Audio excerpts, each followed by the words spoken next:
The emergency call reached Dr. Joseph Vega just after sundown. A mare in critical foaling at a remote hacienda deep in the valley. The stable was thick with the smell of sweat and straw. A chestnut mare lay on her side, her giant belly heaving with exhausted contractions. Her dark eyes were glassy with pain. The vet had seen many difficult births, but this one felt different. Something was wrong. Doctor, thank God. She's been like this since noon.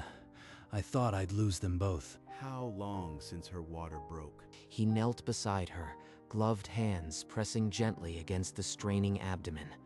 The foal was positioned wrong. He'd have to work quickly. Gregory held the mare's head, whispering a prayer. Vega guided the foal's legs, and with a gush of fluid, the newborn slid onto the straw. It's alive. Thank God. It's breathing. But Dr. Vega didn't share the relief. His eyes were fixed on the afterbirth still emerging, and the dark shape tangled within it. Not a second foal. A small bundle, wrapped in faded red cloth, its weight dragging through the bloodied straw.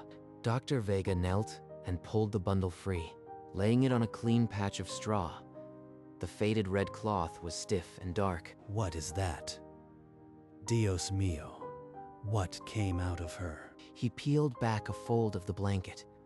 A tiny human foot, gray and delicate, slipped into view. That's a foot. A human foot. This doesn't make sense. The blanket fell open. A small rib cage, a delicate skull, a skeleton the size of a newborn infant lay cradled in the blood-stained cloth. Dios mío, forgive us. It's a baby. A murdered baby. Dr. Vega's face went bone white. His clipboard clattered to the straw. He had delivered foals for 30 years. Never this.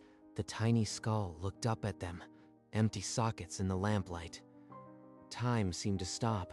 Who would do this? Why is it inside my barn? The vet could not answer. The stable, which moments before held new life, now held an old death. As Vega gently lifted the cloth, his gloved fingertips brushed against something cold. Wait, there's metal here. He tugged carefully.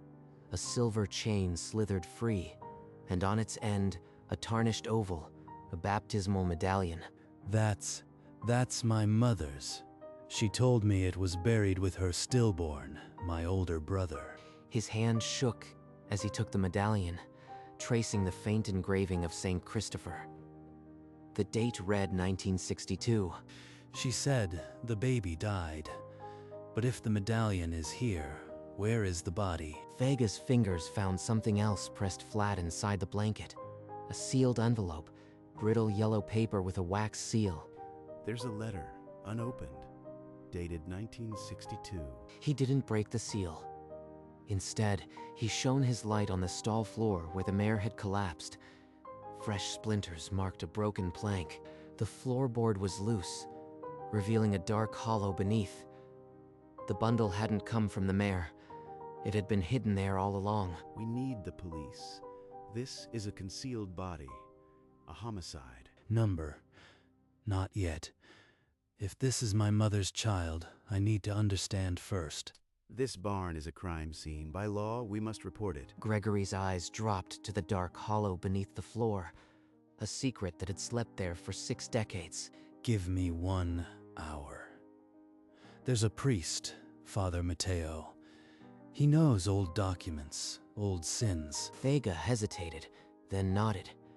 Gregory walked to the hacienda's hallway, lifted the old rotary phone, and dialed. His voice was low but urgent. Padre, something has been found in the stable.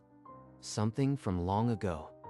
Come quickly. When he returned to the barn, Vega had covered the skeleton with a clean cloth.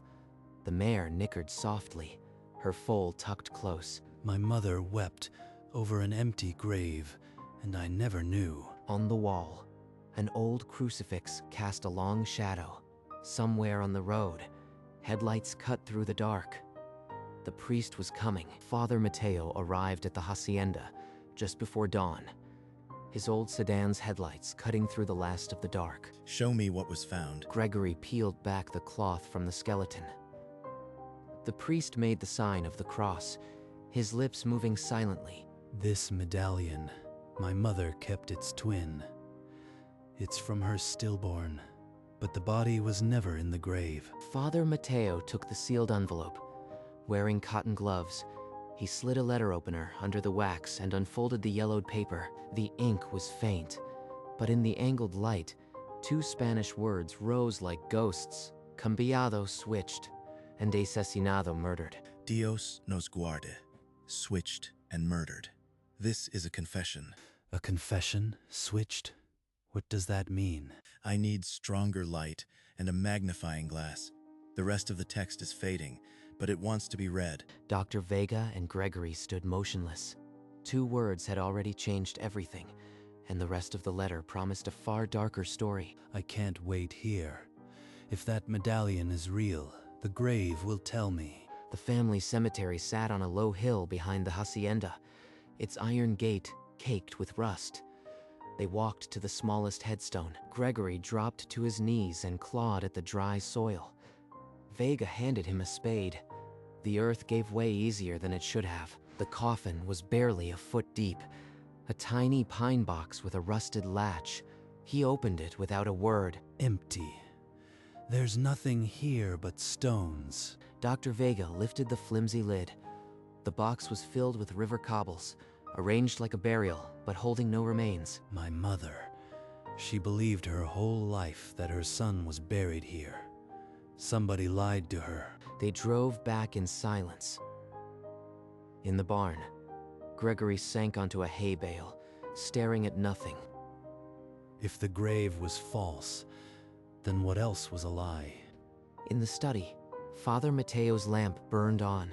For every hour that passed, the letter gave up more of its dark truth. Father Mateo summoned them to the study.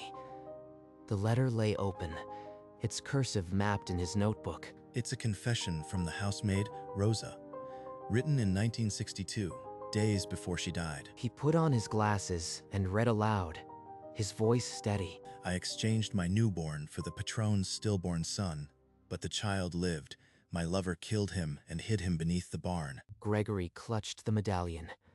The infant in the bundle was the patron's true heir. The letter gives no name for the accomplice, only that she was not alone in the crime. If that child was the patron's, then whose son am I? Father Mateo set down the letter and simply waited. Through the window, the silhouette of the old servant's cottage stood against the dawn, abandoned, but never empty of the past. In the study, the skeleton's empty gaze seemed to answer the question nobody dared speak. Gregory, if the patron's child was murdered, then the child Rosa switched in. The one raised here is you. Number. My mother would never do that. She loved me. His voice cracked. Dr. Vega shifted his weight, the medical bag heavy at his side. She told me I was her son. Every day of my life. The woman who raised you may have believed it too, but this letter and an empty grave say otherwise. I won't believe it on paper alone. Then we test. A DNA comparison with the remains will give you proof no one can argue. Proof. As if my whole life needed a laboratory to stay true. Outside the barn door, the sun broke over the hills. A long day was beginning, and the decision would not wait. The DNA test would be arranged. But first, Gregory needed to face the woman who had called him her son. Gregory walked the old wing of the hacienda, where his mother lay bedridden, a black-veiled window keeping the noon sun at bay. Mama, I need to ask you something from long ago. His mother's frail hand found his. Her voice was a dry whisper, but her eyes were sharp. The firstborn, your stillborn son, did you ever see his body? She turned her face to the wall, and after a long silence, she confessed. They never let her see the child. The coffin was sealed. Then she grasped his wrist and pressed a small iron key into his palm, whispering of Rosa's chest. Rosa's chest? The maid who died when I was a boy. The old woman nodded, then fell silent, her confession spending the last of her strength. Gregory walked out, the key cold in his fist. For the first time, he wanted the DNA results to be false. Somewhere in the hacienda, the chest waited, and it held what neither the letter nor the grave could tell him alone. The chest had sat in Rosa's cottage for 60 years. Gregory turned the key and lifted the lid, releasing a smell of dust and regret. Inside lay a bundle of letters, a birth certificate, and a signed statement. Certificate of live birth. Rosa's son, born March 1962. Father, unknown. Gregory's hand trembled so badly the paper crackled. The certificate named Rosa as his mother. Gregory, the DNA results are back. There is no genetic match between you and the remains. Gregory stared, his face draining of color. The birth certificate, Rosa's confession, the empty grave, the medallion, every piece locked into place like a coffin nail. Rosa's son. I am the housemaid's son. He dropped to his knees on the worn floorboards and wept, the sound raw and broken. Dr. Vega knelt beside him, one hand on his shoulder, unable to alter what the science had confirmed. On the chest, the DNA report lay beside the faded letter, two written truths that had waited 60 years to be spoken. Father Mateo led Gregory into the study and closed the heavy door. The crucifix cast its shadow across the weeping man. You have the truth, Gregory. Rosa's sin cannot be hidden again. Justice demands a witness. What justice is left? Rosa is dead. The patron is dead. Everyone is dead. Not everyone. Rosa had a sister. That sister had a son. He lives, a blacksmith named Carlos, 2 villages from here. The priest opened a worn parish ledger. The ink recorded Rosa's lineage, ending with one name, Carlos. Under the old inheritance laws, the hacienda belongs to the patron's true heir, but the patron's line is extinct. Rosa's bloodline inherits next. The land, the house, the barn, none of it was ever mine. Everything I built was a lie. His hands trembled, considering the weight of silence. He could bury the evidence and remain patron, or he could confess and lose everything. What you do now is between your conscience and God, but I hope you choose the truth. Gregory looked toward the stable. The mare nickered again. The decision would not wait much longer. Before dawn, Gregory drove alone to the village, a broken hinge in the truck bed his excuse. The blacksmith shop was a low stone shed. Sparks jumped from the chimney. Carlos, a muscular man with soot on his face, set down his hammer and wiped his brow. I need a hinge welded. Heard you do good work. Sit, Señor. I'll fix it. My wife just brought coffee. Through the open door, Gregory saw a young woman with 2 small children. They laughed over a simple meal. He has nothing, and he's happier than I've ever been. Carlos hammered the hot iron, unaware he was forging a hinge for the man who owned his inheritance. Gregory paid, nodded, and walked away. He didn't look back, but in that walk, the choice became a wound. Silence would keep the land, but rob the man he had just met. Night wrapped the stable in quiet. Gregory sat beside the mare, her foal curled against her flank, breathing in sleep. She raised me well. The patron's wife. She was my mother in every way that mattered. How do I betray that? But the truth doesn't care about love. The bones, the letter, the test, they're all one verdict. You are the only thing that came out of this night clean, little one. You and your mother. At dawn, Dr. Vega found him there, sleeves rolled, eyes hardened. I am going to the magistrate this morning. I'll confess everything and cede the ranch to Rosa's family. You are sure? Once this is public, there's no undoing it. Gregory looked at the mare and foal, framed by the sunrise. I am sure. Help me gather the papers. I'll ask only to keep these 2 horses. No argument came, just the heavy silence of a man letting go of everything he ever owned. Father Mateo drove straight to the blacksmith shop, the sedan's engine ticking as he parked. Carlos turned from the forge, wiping soot from his brow. The priest's face was grave. Carlos, I have news that will change your life.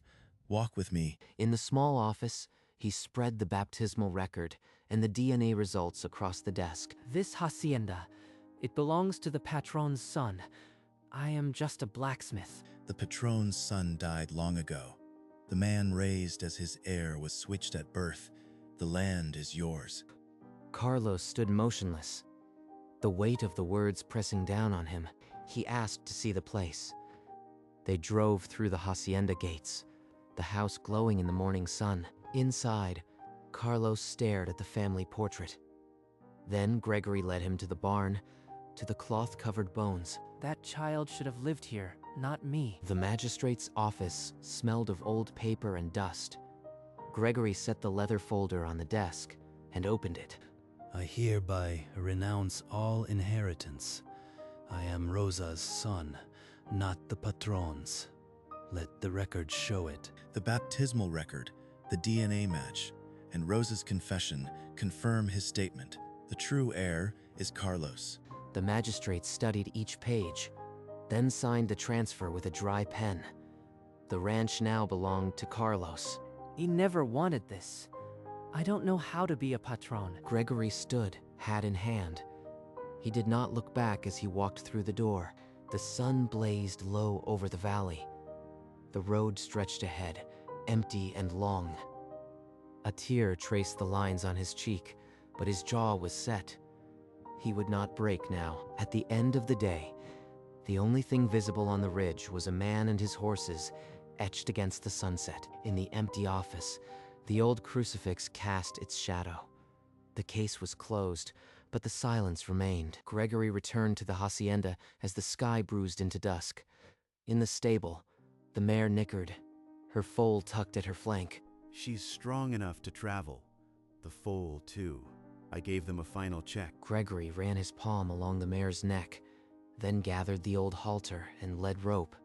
He owned little else now. You don't have to leave. This is the only home you've known. Stay. It's your home now. I won't be a ghost in it. I ask only for these two horses, the mare and the foal. Carlos nodded. He took Gregory's calloused hand in both of his, a silent pact between two men, never meant to meet. Gregory led the mare out the gate, the foal wobbling behind. He did not look at the hacienda. The road unwound before them, long and dusty. Nothing but the sound of hooves and the distant cry of a hawk. He left with nothing, but he kept his soul. Within days, the story blazed through the valley. The blacksmith was now the patron, and Gregory had vanished like smoke. Some called him a fool who threw away a fortune.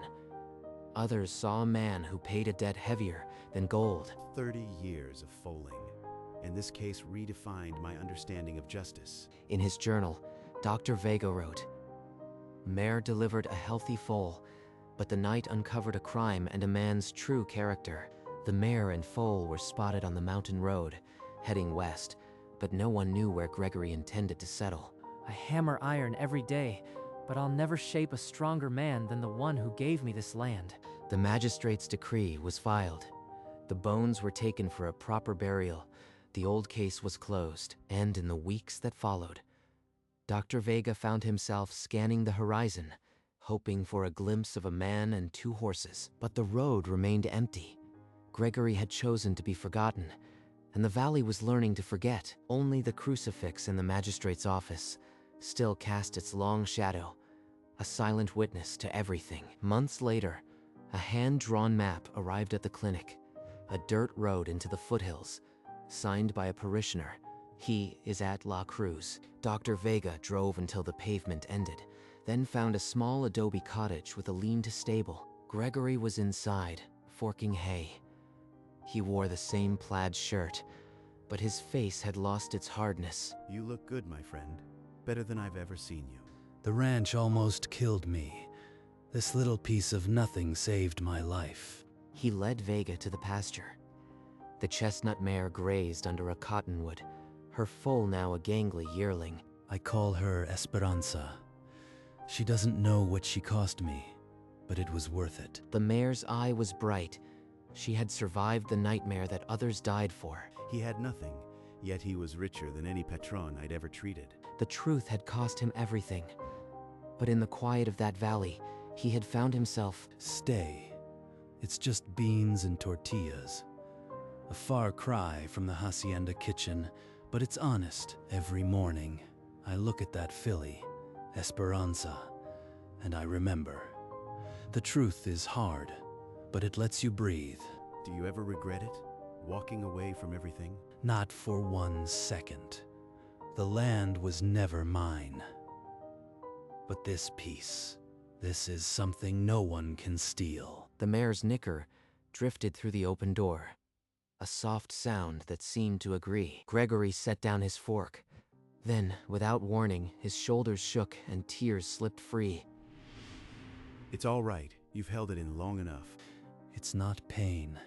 It's finally being free. Outside the window, the mare and Esperanza stood side by side, grazing in the late sun, and for the first time, the man who had lost a name, a land, and a past did not feel the weight of any of it. By autumn, the hacienda served a new purpose. Carlos turned the old servant's cottage into a schoolroom, funded by the parish. His wife taught the village children there, while Carlos worked the fields before dawn and the forge after dusk.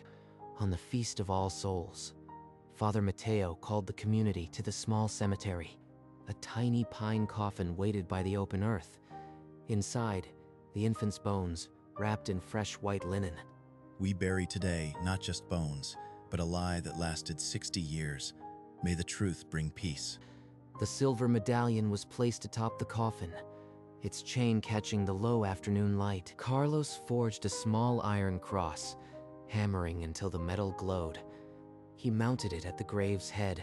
The past was sealed. The hacienda drew its first clean breath in generations. Days later, a photograph came from Dr. Vega, the chestnut mare and Esperanza standing in a green pasture, healthy and free. Father Mateo hung the photo in the school. Beside it, a small plaque read, "Truth is a fire that burns, but does not destroy." The road from La Cruz climbed a low ridge where the air turned thin and the valley opened wide. This is all I ever needed. He turned in the saddle and looked back once, not at the hacienda, but at the life he had left behind. The mare's ears swiveled forward, catching the wind. Esperanza tossed her head, full of youth. Gregory smiled, a real smile, the kind that starts somewhere deep. They crested the ridge. The sky was a furnace of orange and gold. No money, no land, no title. Only 2 horses and a man who had finally learned who he was. He didn't need more. The camera pulled back until they were a small shape against the endless light. And then the screen faded to black, and the only sound was a horse's nicker, soft as forgiveness. The black screen held, yet the echo of hoofbeats refused to fade. In that silence, a truth settled. A man is not the land he inherits, but the choices he makes when the land is taken. Gregory had been born in a lie, but he died to it on a stable floor and was reborn on a mountain ridge. The hacienda would prosper. The blacksmith's children would learn their letters, but the valley never forgot the foaling that unearthed a murder and a soul.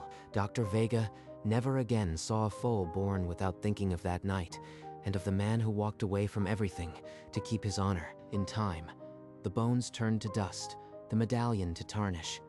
But the truth remained, clean as a new heartbeat. And sometimes, just before dawn, a man leading 2 horses passed a ridge in the high country, and he was smiling. Nothing else remained of the patron's stolen son.